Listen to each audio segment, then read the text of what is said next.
Hey guys, welcome back to Ansha creations 1508. ఈరోజు వీడియోలో వచ్చేది కార్తీక పౌర్ణమి కాబట్టి చాలా మంది ఏంటంటే నదికి వెళ్ళి దీపాలు వదిలిస్తారు. కాకపోతే అలాంటి ఛాన్స్ చాలా మందికి ఉండదు. మెయిన్గా ఏంటంటే సిటీలో ఉండే వాళ్ళకి నది స్నానం కుదరదు. సో అందుకోసం అనేసి నేను ఒక చిన్న టిప్ అయితే చెప్పాలనుకుంటున్నాను. Hey guys, welcome back to Ansha creations 1508. So ఈరోజు వీడియోలో ఏంటంటే మనకి వచ్చేది కార్తీక పౌర్ణమి కాబట్టి చాలామంది నది స్నానం అనేది చేస్తూ ఉంటారు. మనకి ఏంటంటే ఇప్పుడున్న పరిస్థితులు ఏంటంటే చాలామంది సిటీలో ఉంటున్నారు, అందరికీ పాసిబిలిటీ ఉండదు. పల్లెటూరులో ఉన్న వాళ్ళకైతే చెరువులు కాలువలు అవన్నీ దగ్గరలో ఉంటాయి, వెళ్ళి నది స్నానం అనేది చేస్తూ ఉంటారు. అలాగే దీపదానం అనేది కూడా చేస్తూ ఉంటారు. సో మనకి ఏంటంటే ఇక్కడ పాసిబుల్ అవ్వదు కాబట్టి నది దగ్గర ఉన్న వాళ్ళైతే నది దగ్గరికి వెళ్ళి దీపదానం అనేది చేసుకుంటూ ఉంటారనమాట. అది కూడా అరటి డబ్బాల్లో చేస్తారు. మనమైతే ఇప్పుడు ఇక్కడ సిటీలో ఉన్నా సరే, లేకపోతే మనకు పాసిబిలిటీ లేదు అనుకున్నప్పుడు ఏ విధంగా చేయాలని చూపిస్తాను. ఫస్ట్ ఆఫ్ ఆల్ అయితే మన ఇంట్లో అయితే ఎలాగో కొబ్బరి చిప్పలు ఉంటూనే ఉంటాయి కామన్గా. సో ఇదొకటి. నేనైతే 2-3 టిప్స్ అయితే మీకు చూపించబోతున్నాను. అలాగే థర్మకోల్ షీట్ అనేది ఉంటుంది చాలామంది ఇళ్ళల్లో, దేనికొక దానికి వస్తూనే ఉంటాయి. సో ఇవి వచ్చేసి మనకి ధూప్ స్టిక్స్లో ఇవి వస్తుంటాయి కదా. సో ఇదొకటి అనమాట. అండ్ ఇలాంటి పేపర్ ప్లేట్స్ కూడా ఉంటాయి కదా చాలామంది ఇళ్ళలో, ఇవి ఒకటి అనమాట. అంటే మనకి ఇట్లా అలా దొరుకుతుంటాయి, ఇవి ఒకటి.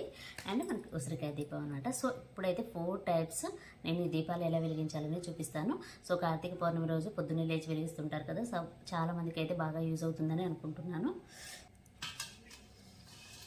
ఇక్కడ మనం ఈ విధంగా నీళ్ళతో నింపిన టబ్బు కానివ్వండి, మన ఇంట్లో ప్లాస్టిక్ టబ్బులు ఉన్నా సరే, ఇలాంటిది ఏదైనా మనకి ఇలాంటి బేసిన్ ఉన్నా సరే, ఇందులో వాటర్ నింపుకోవాలి దీని నిండా.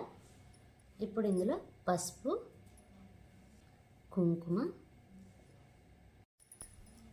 అక్షతలు వేసుకోవాలి. ఈ బేసిన్ చుట్టూ మనం బొట్లు కూడా పెట్టుకోవాలి.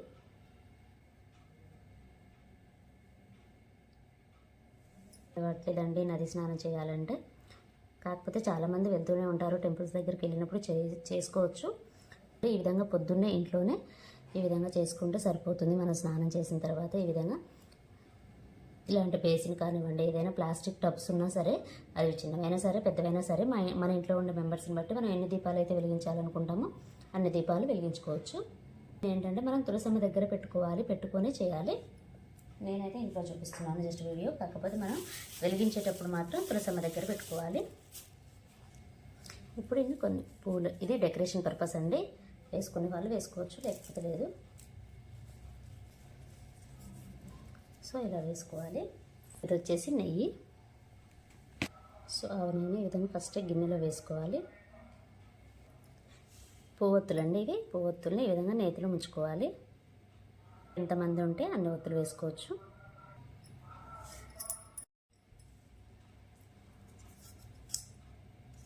ఈ కొబ్బరి చిప్పకి పీసు లాంటివి ఏమి లేకుండా చూసుకొని ఒకసారి కడిగి పసుపు కుంకుమతో బొట్లు అయితే పెట్టుకోవాలి.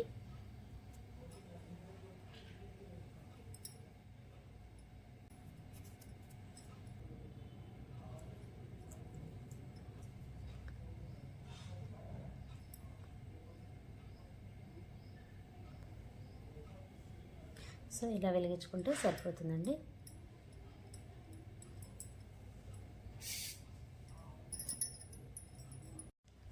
ఇలా కూడా సింపుల్గా వెలిగించుకోవచ్చు అనమాట.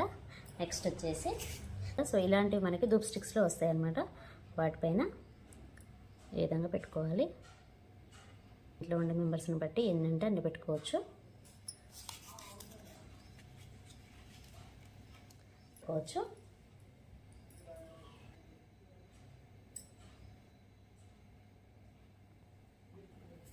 ఇలా కూడా వెలిగించుకోవచ్చు.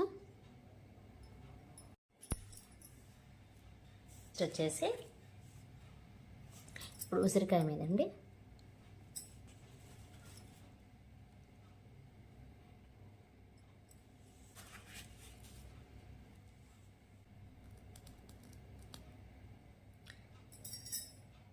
సో ఇలా అయినా పెట్టుకోవచ్చు.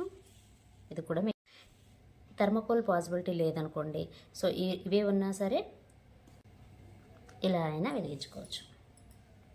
ఇందులో 4 పెట్టైనా వెలిగించుకోవచ్చు, ఇందులో అయినా వెలిగించుకోవచ్చు. అండ్ నెక్స్ట్ ఇలా అయినా వెలిగించుకోవచ్చు. మీరు ఎన్ని టైప్స్లో అయినా వెలిగించుకోవచ్చు అండి.